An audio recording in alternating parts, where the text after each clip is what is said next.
नमस्कार।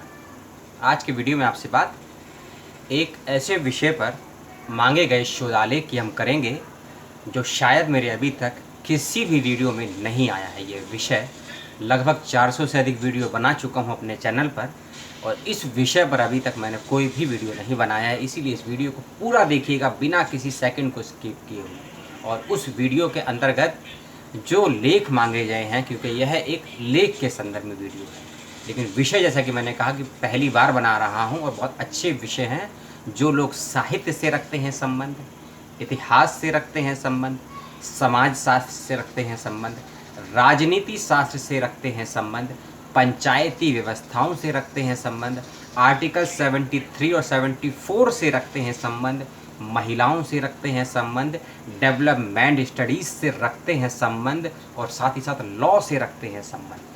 जो भी मैंने ये 7-8 विषय बताए हैं, इन किसी भी विषय से यदि आपका संबंध है, आप स्टूडेंट हैं या रिसर्च स्कॉलर हैं या शिक्षक हैं, स्टूडेंट हों, रिसर्च स्कॉलर हों या शिक्षक हों, सभी के लिए ये सूचना और ये वीडियो और ये आर्टिकल बहुत ज़्यादा इम्पोर्टेंस होने वाले हैं। अब आती है मुख्य बातों पर। एक फ़ोन नंबर और एक ईमेल आईडी दिया है मैंने डिस्क्रिप्शन बॉक्स में आपको। जो सूचनाएं मैं नहीं दूंगा या जो सूचनाएं आपको अधूरी लगेंगी, उस फ़ोन नंबर और उस ईमेल आईडी से आप संपर्क करिएगा। वह फ़ोन नंबर कॉलिंग नंबर भी है और व्हाट्सअप नंबर भी है। अब आते हैं विषय पर।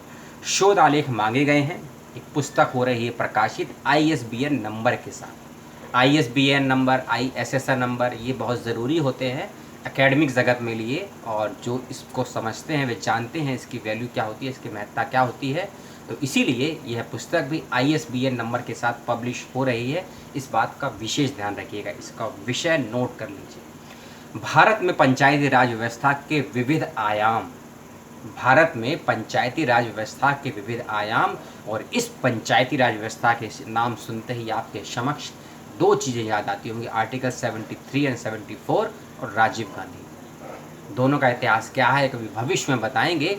इस विषय से संबंधित भारत में पंचायती राज व्यवस्था के विविध आयाम, आपसे उसके कई उप विषयों पर 10 से 15 विषय जो मैं आपको बताऊंगा कुछ मिनट के बाद में, उसको आप नोट करिएगा।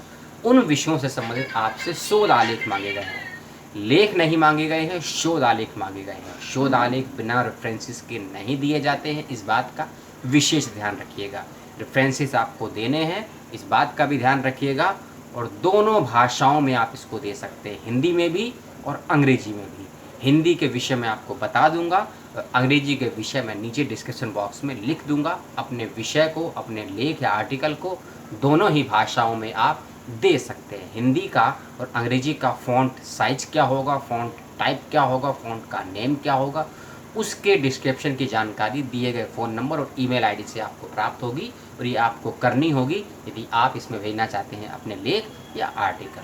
कुछ शुल्क भी रखा गया है, पंजीकरण कहते हैं नहीं, आर्टिकल का शुल्क है या पुस्तक का शुल्क है, तो संस्थान आपको बताएगा, उसको भी आप कंसल्ट करिए। PDF फॉर्म में अपने आलेख को मत भेजिएगा और हाथ से लिखा हुआ भी मत भेजिएगा। टाइप करके MS वर्ड कॉपी में उसको भेजिएगा, आपके लिए बेहतर रहेगा और तभी आपका स्वीकार भी होगा। अंतिम तिथि क्या है, ये लगभग पहले 31 अगस्त थी, इसको बढ़ा दिया गया है, सितंबर कर दिया गया है। लेकिन कितनी सितंबर अंतिम तिथि है यह भी आप अथॉरिटी से कंफर्म कीजिएगा, जो फ़ोन नंबर और ईमेल आईडी मैंने आपको दी है। अब आते हैं विषयों पर। क्या क्या उपविषय हैं जिन पर आप अपने लेखों को लिखकर भेज सकते हैं। ध्यान से लिख लीजिए, कहीं से सुन लीजिए, नोट कर लीजिए। यदि आप बिना आँखों वाले हैं, चक्षु हैं, चक्षु नहीं है, सूरदास हैं, तो ध्यान से सुनिएगा। इस बात का विशेष ध्यान, क्योंकि कुछ दिनों से कमेंट आ रहे हैं कि सर हम आँखों से देख नहीं सकते हैं, तो कुछ ऐसा बताइए कि हमारा ऑडियो ठीक है। इसीलिए विषय को बहुत सरलता से बताऊँगा, सरल शब्दों में बताऊँगा, इसलिए विषय को नोट करिए। पहला विषय है समाज सुधार में पंचायतों का योगदान।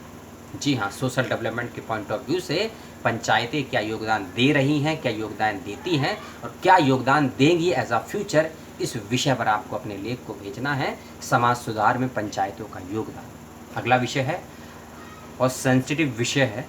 इस विषय पर लिखना हो, इस विषय पर बोलना हो, इस विषय पर वीडियो बनाना हो, दोनों ही बहुत ज़्यादा खतरे के और समाज से बहिष्कार का न्योता आपको देते हैं इस विषय पर बोलने की। लेकिन इस विषय पर भी आपसे लेख मांगे गए हैं। विषय है खाप पंचायतों की उपयोगिता। खाप, एक ऐसा डर जो लड़कियों को, महिलाओं को, स्त्रियों को उनके जन्म के पूर्व के पेट में ही लगने लगता है।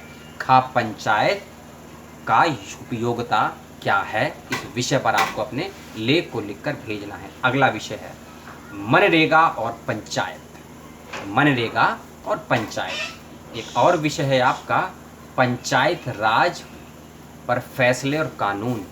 पंचायत के संदर्भ में किस प्रकार के फैसले और किस प्रकार के लॉ एंड ऑर्डर की सिचुएशन पैदा हो सकती हैं। आर्टिकल 73, 74, आर्टिकल 121, आर्टिकल 153 क्या क्या हवाले हैं, और IFS का जो एक्ट है, एग्रीकल्चरल एक्ट है 1876 का, वह क्या कहता है कानूनी प्रावधानों के बीच में पंचायत के विषय में, वह भी आपको स्पष्ट करना होगा। इस विषय में अपने शोध आलेख को भेजिएगा। अगला विषय इसमें आता है भारत में डेवलपमेंट की क्या क्या स्कीम है, उसको लेकर खासकर जब हम ग्रामीण परिवेश में जाते हैं तब हम उसकी एक सहायक निधि की बात करते हैं। जो लोग इकोनॉमिक्स के या लॉ के जानकार हैं वह सहायक निधि को या एड को समझते हैं। तो विषय वहाँ से लिया गया है कि पंचायत राज में विकास योजनाओं का योगदान। इस विषय पर गंभीरता से लिखिएगा क्योंकि ये एग्रीकल्चरल एंड सोशल वर्क के फील्ड का विषय है और विषय बाइलिंगुअल है। फिर मैं आपको बता दूँ अगला विषय है पंचायत समाज आर्थिक विकास में योगदान। क्या सोशल डेवलपमेंट के साथ साथ इकोनॉमिक डेवलपमेंट होता है पंचायतों के माध्यम से, इस विषय में आपको ये स्पष्ट करना है। और जब आप इकोनॉमिक डेवलपमेंट की बात करेंगे अपने विषय के साथ साथ, तो आपको ग्रामीण पॉलिसियों का, ग्रामीण बजट्स का और ग्रामीण नीति निर्देशक सिद्धांतों का जो आर्टिकल 36 to 51A के अंदर दिए गए हैं, उस बात को उल्लेखित ज़रूर से ज़रूर कीजिएगा। इस बात का विशेष ध्यान रखिएगा। अगला विषय आता है पंचायत राज के विभिन्न मॉडल और पंचायत राज और ग्रामीण विकास। Rural development and social work के दोनों ही विषय हैं। Rural development and social work के दोनों ही विषय हैं, इस बात को विशेष ध्यान रखिएगा। और ग्रामीण डेवलपमेंट के साथ साथ आप इन्हीं विषयों में कल्याणकारी राज्य और पंचवर्षीय योजनाओं के अंतर्गत दिए गए बजट के प्रावधानों को इंक्लूड करेंगे तो आपका लेख बेहतरीन स्तर का होगा। स्टैटिक्स ज़रूर दीजिएगा इन सभी लेख के अंदर, बिना स्टैटिक्स के अपने लेख को मत भेजिएगा क्योंकि विषय इकोनॉमिकली के साथ साथ क्वांटिटी की मात्रा की बात करता है और क्वांटिटी अगर नहीं देंगे तो क्वालिटी आपकी रफेस्ट एंड रफेस्ट हो जाएगी। इस बात का विशेष ध्यान रखिएगा। अगला विषय आपका आता है पंचायत राज में आरक्षण का प्रावधान। क्या आरक्षण होना चाहिए या नहीं होना चाहिए पंचायतों के अंतर्गत, इस विषय पर आपको अपने लेख को भेजना है। अगला विषय है पंचायत राज में महिलाओं की सहभागिता। क्या महिलाओं का योगदान है, कितना है, होना चाहिए, नहीं होना चाहिए, उस विषय की बात करता है। अगला विषय है, फिर मैंने बताया संवैधानिक विषय आर्टिकल 73। आर्टिकल 73 संवैधानिक संशोधन के बाद पंचायती राज व्यवस्था में क्या परिवर्तन आया है एज राजीव गांधी के बाद, कंप्यूटर्स आने के बाद, और पंचवर्षीय योजनाओं में महिलाओं के उस आरक्षण की बात जो 2/3 की बात करता है, उस विषय पर अपने लेख को भेजिए। आज़ादी के बाद पंचायती राज व्यवस्था और पंचायत राज का उद्गम और विकास, इन सभी विषयों पर आप अपने लेखों को भेजिएगा। और एक अंतिम विषय है विभिन्न राज्यों में पंचायती राज व्यवस्थाएं। हर राज्य में पंचायत की अपनी स्थिति होती है, अपना अलग अलग बजट होता है। इस बात को विशेष रूप से समझिए और ध्यान से इसको लिखिए। इन सभी विषयों को सुनने में कोई दिक्कत आई है तो फॉरवर्ड करके सुनिएगा, रिपीट करके सुनिएगा और कमेंट बॉक्स में लिखिएगा। कोई समस्या हो, कोई समाधान हो, और जो भी सूचनाएं मैंने दी हैं उस पर कोई टिक्का टिप्पणी सवाल हो तो ज़रूर करें। और दिए गए ईमेल आईडी और फ़ोन नंबर का यूज़ ज़रूर करें जो सूचनाएं आपको अनसुलझी लगी, अधूरी लगी, और जो आपसे मैंने बोला है कि आप कंसल्ट कर लीजिएगा कुछ चीज़ों को, उसके लिए बाइलिंगुअल है, इस बात का ध्यान रखिए। आपने देखा, आपके अपनों ने देखा, बहुत बहुत धन्यवाद। और उसके लिए लेख ज़रूर भेजिएगा। कब तक भेजिएगा इसका आपको कंसल्ट करना पड़ेगा, और कितना शुल्क है वह मैं आपको डिस्क्रिप्शन बॉक्स में दे चुका हूँ, कैसे भेजना है उसके लिए भी आप बातचीत कर लीजिएगा दिए गए फ़ोन नंबर और ईमेल आईडी से। अपना और अपनों का ख्याल रखिएगा। जय हिंद, जय भारत, जय संविधान।